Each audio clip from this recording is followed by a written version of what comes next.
Hello everybody, it's Elena, and in today's video we are building this pretty cool overwater beach house that we are building in the world of Sulani in The Sims 4, obviously. So we are building it on a 40 by 30 lot, and I think it's pretty fun.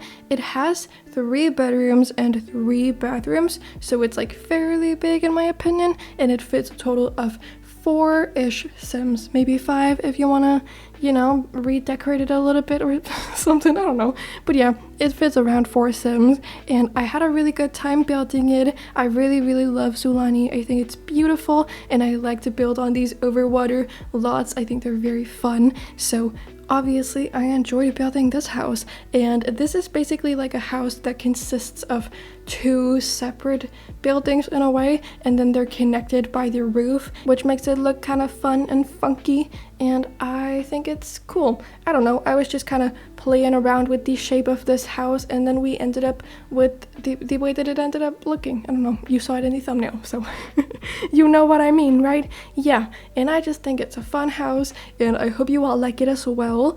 And it's kind of like modern, and there are a lot of patios and like decks and whatnot, so I really just wanted these Sims to be able to be outside and enjoy the nice surroundings a lot, and obviously I wanted them to be able to see the nice view, so I gave them some big windows and just like some patios to be out on and look at the view from, maybe. Yeah, I don't know, I just think that's really fun. I don't think I really have a lot to say about this house, it's just a cool one. But as I mentioned, there are these like 2 separate-ish buildings, and one of them is a lot bigger than the other. So the small building is where the main bedroom is. That's where like the big parents' bedroom thing is, and then there's also a nice decently sized bathroom, so it's like the master suite or something like that. And then in the other side, that's where we got the 2 other bedrooms and the kitchen, the living room, the everything else basically. And I just thought that was kind of fun, and I don't really know if this is best as a rental home or as a regular residential. I definitely would say that I decorated the bedrooms and just like the interior in a pretty personalized way, which I would not normally do if I thought that I was like making a rental home. But something about this just being in Sulani and on a very beautiful lot like this one just makes it look very rentally to me. But I don't know if that's just like my temperate climate mind that's not allowing me to see this as anything but a vacation spot, because if I were to like be in a house like this, it would be because I was on vacation in a different world and not because I was living here, because you can't live in a house like that where I live. That's not possible. So it might just be a very normal like residential home for some people, but it's just not to me. So that's what's like kind of making me think that it might be a rental, but whatever, who cares? I think it's kind of like personalized, and they also have like a lot of hobby items. And on the outside, on one of the patios, I made like a painting area where I put some of their like paintings that they've made in the past, and then also a painting easel, of course. So I just think that when they've got the old paintings, it's because the people that are here right now are living here full time, and they're not just like renting out the house for a few days. Because that, why would you bring like 100 paintings, okay, not 100, but like 10 or something paintings that you've done just to have them at the new house that you're staying at for a few days? That doesn't make any sense. And the owners of the rental home would not just leave a bunch of paintings there for everyone to steal and for everyone to just like do whatever they want to with. That's weird, right? So in my opinion, this just seems like a residential. I don't know why I keep going on and on about that, but oh well. Who cares, right? But as I said, there are 3 bathrooms in this house, and all of those bathrooms are like full bathrooms, not just like toilets that don't have a shower stall. They all have shower option things in them, is what I'm trying to say. But then outside, there's an additional shower because there's an outdoor one in like a little, not shed sort of situation, but just a half room thing, something outside, and it's not closed off, but there's a little shower stall in there, and I just wanted to put that one there because I like the idea of outside showers. I don't really know why, they just seem really fun to me, and they seem very exotic and tropical, like this house. So I wanted to put one outside, and I just thought it fit very nicely right there. and I just had a fun time making that shower thing. And I think that showering is really good, so they deserve to have an additional shower for when they are getting out of the water and don't want to be all salty and whatnot, because being salty is not very fun. I was salty last night because I had been in the ocean, and then I went straight home and I took a shower. But I did that on the inside because we don't have an outdoor shower, which is a shame. Although I don't think I would have wanted to use it yesterday because I was really, really cold and it was late, like 9:30 p.m. So yeah, not really the time for an outdoor shower. I feel like that's the kind of thing you want to do at maybe, I don't know, 3 p.m. or at least before 6, because I feel like after 6 it gets a little bit cold and like, ooh, not fun. And also the sun is starting to just not really be exactly on you, so you don't really get warmed up and dry up as quickly anymore. So it just might not be very fun to take outdoor showers after 6 p.m. Why am I talking about this? I don't know, but I'm just saying, I've never taken an outdoor shower because I've never had the option to, but if I had, then I would definitely do it. Although I would not feel comfortable doing it, you know, in my birthday suit. I would definitely wear my swimming wear, my bikini, bathing suit, anything like that, you know. Especially in this house, because the outdoor shower is like right in the front of the house. It's not on one of the back patios. It's not private at all. You're being watched by everyone who might be outside. So yeah, definitely wear your swimsuit, okay? Definitely do that. Don't want to risk getting hit with an indecent exposure charge when you're just hanging out trying to get clean and whatnot.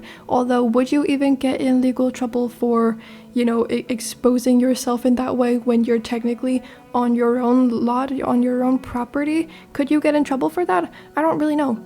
Like, how does that work? Is that allowed or is it not allowed? Because obviously when you're just on your own lot but you're outside, everyone can see you. So I feel like the same laws for like indecent exposure should count on your own lot when everyone can see you as they do outside of your lot, right? Like, I don't know, how does it make sense? If anybody were to, you know, take a shower naked on their own lot and everyone else could just like watch them and see it happen, would the person get in legal trouble? I don't know anything about that. Does anybody know? Help me out. I'm getting very curious about it now. Not that I personally have an interest in trying it out and seeing what would happen. I just want to know what could happen to someone if they did that, okay? I'm just curious. That is all. But yeah, anyway, so on a whole different topic, I'm gonna be a little serious for a second now, because I got something I want to tell you all. So right now, we've got like a big serious election going on in the EU, and I just want to remind you all to vote, because that's very important, and we are very, very fortunate to be members of a democratic society, so we should, in fact, you know, exercise our democratic right to vote. Yeah, I personally think that's very, very important, and I'm excited to do it. And I don't really know exactly when you guys are voting in like all the other countries, but in my country, it's on the 9th of June, so in a few days. However, one problem that I walked into was that I'm actually going to be traveling on the 9th of June. I'm not going to be home, so I can't vote in my normal area that I vote from when I'm just at home and doing that kind of stuff. I'm going to be out of the country. And before looking into it, I did not know how voting before the election day actually worked, but the other day I went on the World Wide Web to go find a solution to my problem, and I searched up, how do I vote before the day of election, whatever, something like that, and I found out that I just go down to my local library and I cast in my vote, and it's so easy. So I'm gonna do that before I leave. The day before I leave is when I'm doing that, okay? So my vote will count. And I'm just, you know, mentioning that because there aren't really any excuses for not voting, okay? It's very, very important, and we need to exercise our right to vote. Yeah. That's all. Also, I know that you guys have important elections coming up in America as well, and that's also a thing you should be voting for. I'm just saying, okay? Please do it. Although one thing I will say about that is, do not re-elect the criminal. What is wrong with you if you do that? What is wrong with you if you vote for him? My goodness, I know they're both way too old to be in office and they're not great candidates, but Joey is better than Donnie, okay? Trust me on this one. Don't vote for him, my goodness. So yeah, anyway, that's all I want to say about that. So as I mentioned, I'm gonna go on vacation in a few days, which I'm very, very excited for. And as I've been talking about in some of my other videos recently, I'm kind of, trying to travel by myself. I've done it once before so far, and now I'm going on my second solo trip, and I'm really, really excited for it. It's gonna be super fun, and my hopes and expectations are very, very high, which is always very good, because when you keep your expectations high, you can't get disappointed, right? That's what they say? No. But my hopes are still very high, and I just want to have a good trip. Although one thing, where I'm going, it's going to be very, very hot next week, which I love, so that's not a problem for me. However, my legs are so bruised up right now, and it does not look very good. I look like I have been assaulted, okay? I have not actually been assaulted, at least not by a human. I have, although, been assaulted by a kayak, so it's not very good. I look not great. My legs, very blue, very brown, very black, very yellow. Not good. No. It's okay though. But yeah, I've been having fun. So I recently started ocean kayaking, which has been an interesting ride so far. And this was actually something that I decided that I wanted to do last year, like last spring. So I went down to like the place near me where you can do that, and I talked to the people, and I really wanted to sign up for the course like last spring, and I think it was May, like the middle of May last year, but then I couldn't do it on those dates because I was really busy doing exams and stuff, so I couldn't do it on the first course of the year that they had. But then they had a second course in late summer, but that was like in August, and then the season would almost be over because the kayaking season, I suppose, just runs from I think late April until like late October, so it's not very long, and I feel like I'm definitely a person who does not really thrive in the cold, so I'm probably not gonna want to go out and kayak in October. It's probably gonna be very, very cold for me, so I figured that I would wait until this year, like this spring, to do it, because now I don't have exams. I'm not super busy with a lot of stupid stuff, so I have the time and the energy to put my all into learning all of this. So I decided to start doing that, and I started like around 2 weeks ago, and it's been very, very fun so far. Although, as I said, my legs and my entire body is so bruised up. I have spent, I think, a collective of like 20 hours in a kayak so far, and you can definitely tell from the way that my skin is looking. It's not cute. And before starting this course, I did not know anything about kayaking. I didn't know how hard it was gonna be. I didn't know what was gonna happen when we did it. I just kind of like wanted to do something on the water because I've lived very close to the water my entire life, but I feel like I've never really utilized the ocean, which is kind of a waste because why would I not do that when I live so close to it and all I do is look at it? Why don't I go out there and do stuff? Because I'm not a beachy person, so I don't really go to the beach and go swimming during summer. I kind of want to start doing that, but that's not really a thing that I've done so far. So I've never really used the water for anything. So I figured I wanted to do a water sport, and kayaking just seemed kind of fun because it's a thing you can do by yourself, and I like to be by myself. I'm a loner, okay? I really am. So I wanted to do that, but I had no idea how hard it was going to be, and I was very, very surprised to find out that it's actually extremely easy to sail a kayak. Like, every idiot who has 2 arms and 2 legs can make a kayak move. It is so easy.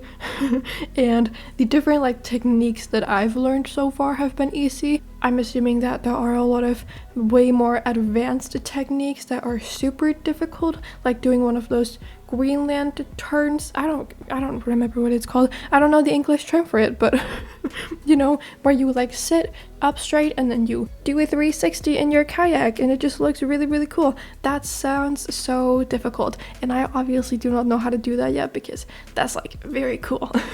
But I feel like everything that I've done so far has not been very difficult, and it's a lot easier than I was expecting. But going into it, I felt like my only goal was to just like not be the first person on the course to fall in the water. And I wasn't. I have not yet fallen into the water accidentally, only on purpose, because obviously we've had to like train having to save ourselves because when you're out on the water and you are all alone, you gotta know how to save yourself because you're kind of in trouble if you can't. That's not a good situation. And if you're out on the water with somebody else and they fall in the water, you gotta know how to save them. And that's what we've been training so far. So I've had to go in the water plenty of times for that reason, but I have not yet fallen in accidentally. And I feel like the first day on the course, we were so lucky in terms of the weather because the water and the air was kind of warm and there was no wind at all. So in terms of weather, the conditions were absolutely perfect for like your first time kayaking. It was so easy and everything was just really, really nice. So that was like a nice way to be introduced to it. And then the second time, there was quite a lot more wind, but it was still not, you know, dangerous and uncomfortable to be out there. So that was also a pretty lucky day. But at that point, I had already been kayaking for like 8 hours in total. So I was a lot more experienced, I suppose you can say, than when I went in for the very first time because I had never been in a kayak before. So that was okay. And again, basically my only goal with this whole thing was to just not be the first person to fall in because I'm doing this whole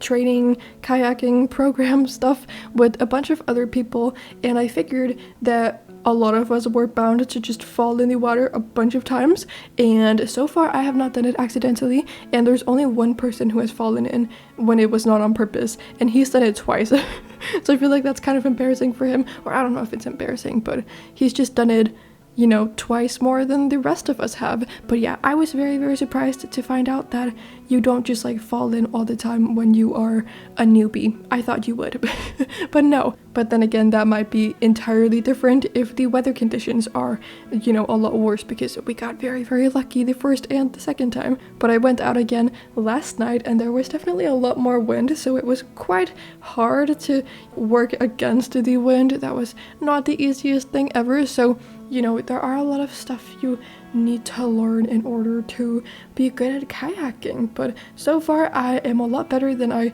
thought I would be at this point. So I'm pleasantly surprised with that, and I've had a lot of fun so far.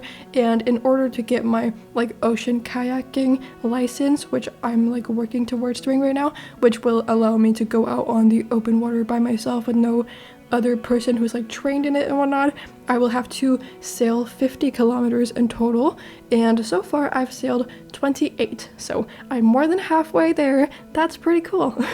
So yeah, that's what I've been spending quite a lot of my time doing lately, and I've had a good time with it. The only thing that I don't quite love about this whole kayaking thing is that I stick out like a sore thumb. And going into this whole ordeal, as I said again, I didn't really know anything about kayaking, but I just kind of assumed that it would be people of all ages and just every kind of person who might potentially be into kayaking. But it seems to me that most of the people there are really old.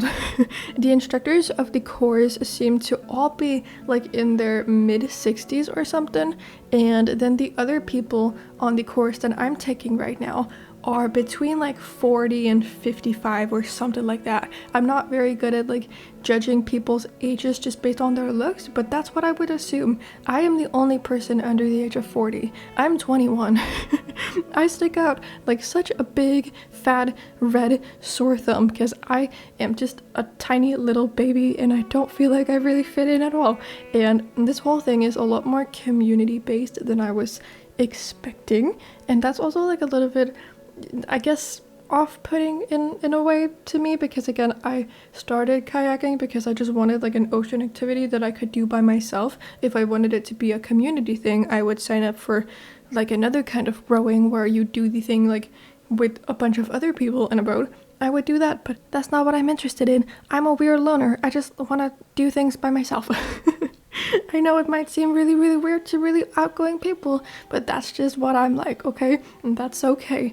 So I don't know, I feel a little bit off-put by it because I suppose I've just been feeling a little bit pressured into being a part of this whole ordeal, but then at the same time I felt like I don't fit in at all because I'm so much younger than all of these people. Like the older members of the kayaking club are all in their like 60s and 70s, and then the new members that are on my course thing are like in their 40s and 50s. I'm the only one who's so young. And on the first day of the course, one of the instructors just out of curiosity asked me how old I am, and then I said, I just turned 21. And then she said, oh, 21, then that makes you the absolute youngest in the entire club. So I was like, oh, okay then, that's fun. I definitely am such an outlier in terms of age, so that's a little bit weird to me. Although she did say I'm not the only person in my 20s, but we are apparently few and far between. But it was just a little bit like weird and an uncomfortable-ish experience for me on these course days, because at lunch and like after the kayaking part was over, everyone was just like sitting around a table having coffee, having cake, whatever else, you know, and everyone was just chatting and getting to know each other. And these people, like some of the people in their 40s were talking to the people in their 60s or something, like the instructors, about parenting. And one of the people in their 40s has like some small kids apparently, and then she was asking one of the instructors what it's like to raise teenagers and what it's like to raise kids that are older than hers. So she was just kind of like, you know, asking for parenting advice, and they were all just talking about their kids and stuff like that. And I was just sitting there feeling very, very out of place because I was a teenager 2 years ago. I don't belong in this conversation. This is not for me. I don't know what to do. And it just felt very, very weird to me. And I really, really like to hang out with old people. I actually do that a lot. I have this weird tendency to accidentally always be the places where the old people are. Like, I just do the activities that old people do. So when I jokingly say in my videos that I have the lifestyle of a 75-year-old or whatever it is I may say in a video, I'm not actually joking. It is pretty much true. Because I do what they do. I'm kayaking with the old people. I was about to say that I play bridge. That's not true. I do not play bridge. My grandparents keep telling me that I should do that because they really want me to start, but I just don't think that I should, because it would really just make me repeat my old patterns once again, like I always do, and that like I apparently also have done with this kayaking thing. I'm always where the old people are. I don't know how that happens, but it just sort of does. And I'm not actually mad about it, because I really do love to hang out with old people. I think that we as young people have a lot to gain from talking to them and learning from them. I think it's very like beneficial to us, but I just kind of feel like I need to be around people that are potentially under 2 to 4 times my age. That just sounds like a very beneficial thing for me. I don't know why I keep repeating these patterns. I don't do it on purpose. It just sort of happens. Like when I decide to go somewhere and do some new thing, I'm always just surrounded by old people. I don't know if it's just because we have a lot of old people in this society or what it is, but those are just the people that I seem to be around, because I don't really like go clubbing and whatever else that 21-year-olds do, because that's just not for me. But yeah, apparently there's like no in between. You're either out clubbing or you are around the retirement home people.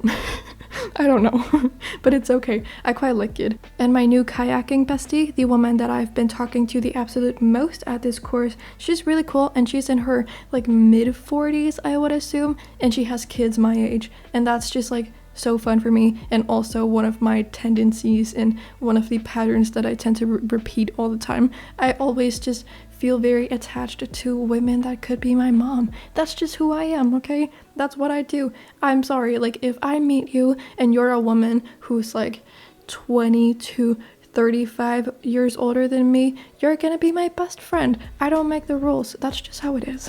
Shakespeare might even have said that it's written in the stars, and we cannot cross those, okay? Cannot cross the stars. Anyway, what am I talking about? I don't know. Okay, I think I'm just gonna wrap up this video so I don't spew even more stupidity in this video. So thank you all so much for watching. I hope you enjoyed the video. If you did, please do give it a thumbs up and subscribe to my channel if you're not subscribed already and you enjoy my content. I would really, really appreciate it. You can download this house on my gallery page. My ID on there is LacyLena, exactly like my YouTube channel. But besides all of that, I hope you're having an amazing, amazing day. And then I cannot wait to see you all in my next video that I will be posting in just a few days. So bye everybody.